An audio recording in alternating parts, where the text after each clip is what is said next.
Hello everybody and welcome back to the Get My Body Working YouTube channel. Now today we're going to talk about plantar fasciitis, or indeed heel pain, and we're going to try and go through a little bit of anatomy, what to do to assess it and what to do to fix it.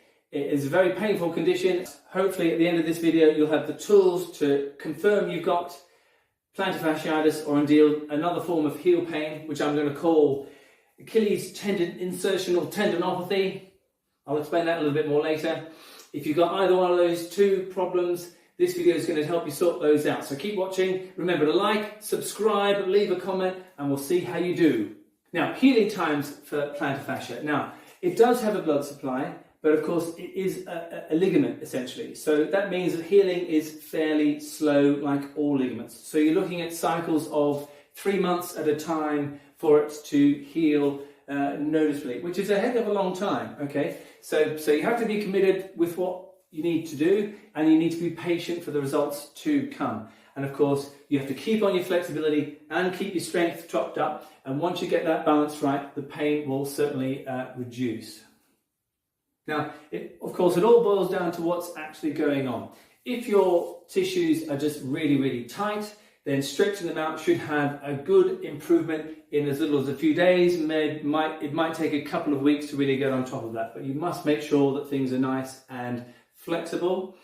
And of course, keep going with your flexibility work, especially if you need to build up your strength. Now, if your strength is lacking as well, that's going to take you 6 weeks at a time to take a step in the right direction. You may need to take several steps. So that's going to take you several months before you really get there. So there's nothing really quick about rehabbing plantar fasciitis properly, so you've got to be patient and you've got to be committed.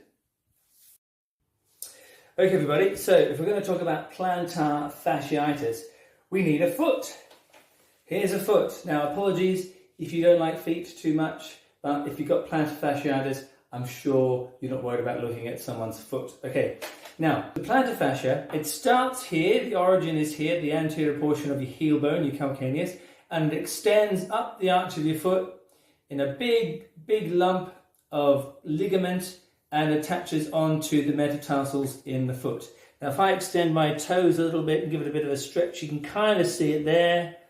I got nice slender feet there. So it's a big tough bit of tissue. Very, very useful stuff.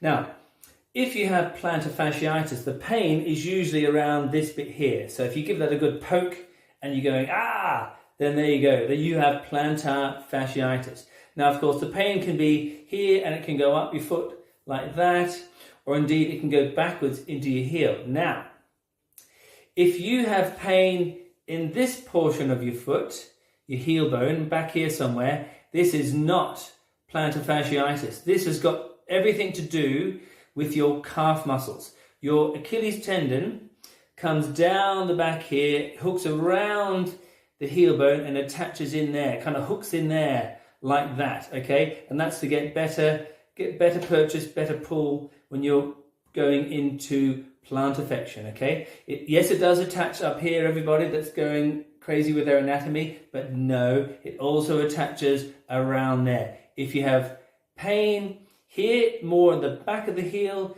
doing stuff to your plantar fasciitis is almost pointless because that's not the cause of the problem. Okay, now, what do we do about it? Okay, everybody, so in order to work out why the plantar fasciitis is so sore, first thing we need to do is look at how flexible it is. Yes, it's a ligament, but it still can get very tight, and that inflexibility can overload it and keep the problem continuing. So let's have a look at how we stretch and test the flexibility of our plantar fascia. For that, we're going to need a door, preferably a nice door with a good bit of smooth surface at the bottom, like this one. Okay, now we're going to test my right foot. Okay, now we're going to essentially stretch your toes backwards into extension and see how tight it feels in the arch of your foot, into the plantar fascia area, and indeed around the ball of the foot there. Okay, here we go. So you need to go on your heel, lift your toes up, and then slide your toes down the door like that. Bend them backwards, comfortably of course, and then tell me how tight it is down there. If it's mega tight, okay, this is what we got to do. If it's not tight, don't worry. Take your knee over your toes to the door. Has that got tight in the foot yet? If it's not, don't worry. Then you can lift your heel up and that'll really stretch everything, even if there's nothing wrong with your plantar fascia. Okay, cool. Now, of course, we've got to compare to the other foot. Right, okay, so good foot, heel, toes sliding down. Is it tight in the arch of the foot there? Knee over the toes there, lift your heel and compare the two, okay? Now, if your bad foot is way tighter than the good foot, okay, you've got to sort out that flexibility problem you've got, and that'll sort out your plantar fasciitis problems. Now, that's an excellent stretch to do.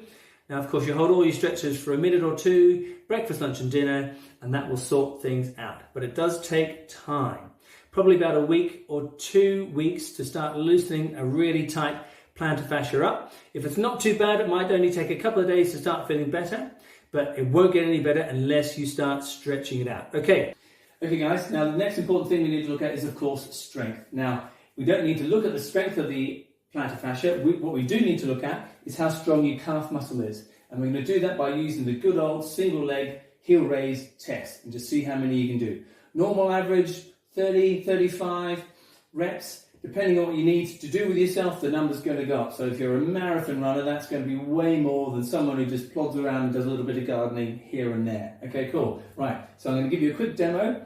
So I'm going to hold on to my door again. I'm going to stand on the test leg, other leg up in the air. And we're quite simply going to heel raise up and down and just count how many you can do. Okay, here we go. So 1, 2, 3, 4, 5, 6, 7, 8, 9, 10, and just keep going. We want to know how many you've done. Okay, how many you can do. 13, all right, 16, 17, 18, feel in the burn, 19, 20, come on, 21, 22, 23, 24, 25, 26, 27, 28, 29, oh, getting bad, 30, 31, 32, oh, that's horrible, 33, 34, 35, oh, wow, okay, I'm going to stop there, that was awful, okay.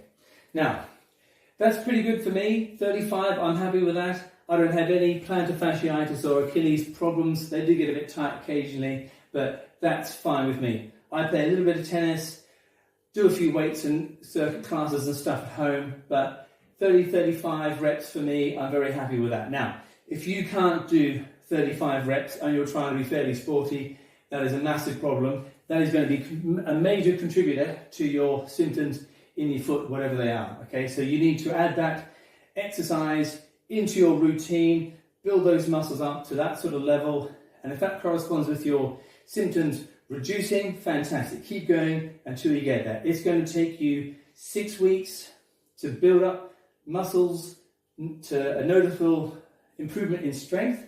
It's not a fast process, but it's the only thing that's going to really help, okay? Forget your inner soles, forget your rolling around on frozen oranges and massaging things and injecting stuff. Simply not going to help unless you get that muscle group as strong as you possibly can. All right, now over onto the painful leg. Let's have a quick look at that one. Okay, now remember, I don't have a painful leg, so I'm hoping this is going to be 35. Now, if this is your painful leg, hopefully it's a lot less than the good leg, because that'll give you a concrete answer as to why you've got plantar fasciitis or heel pain in that leg and not the other one. Okay, here we go. Ready? So standing on the painful leg, here we go. 1, 2, 3. And you notice I'm not going too slow or too quick. I'm not holding it and lowering down slowly. I think that's 10, 11, I hope it's 10, 12, 15, 16, 17, it's burning, 18, 19, 20, 21, 22, 23, 25, 26, 27, 28, 29, 30, oh that's awful, 31, 32, 33, 34, oh I'm going to stop there, oh wow, okay, oh dear, oh wow, that is quite hard, okay, cool. Now, 34, the other leg did 35, okay, now you're thinking 1 rep, blah, blah, blah, that's not too bad at all. Now, I tell you what, that is a big issue, because if you just do the simple maths, okay, 1 times my body weight, which is 82 kilos or 13 stone. Don't know how many pounds that is, but that difference in weight is what this leg can't deal with when compared to my good leg. So that can be a big problem when you're doing more endurance-y type events and things like that, okay? So if you've got a bit of a discrepancy between your good leg and your bad leg, you've got to address those, otherwise it's just going to keep coming back.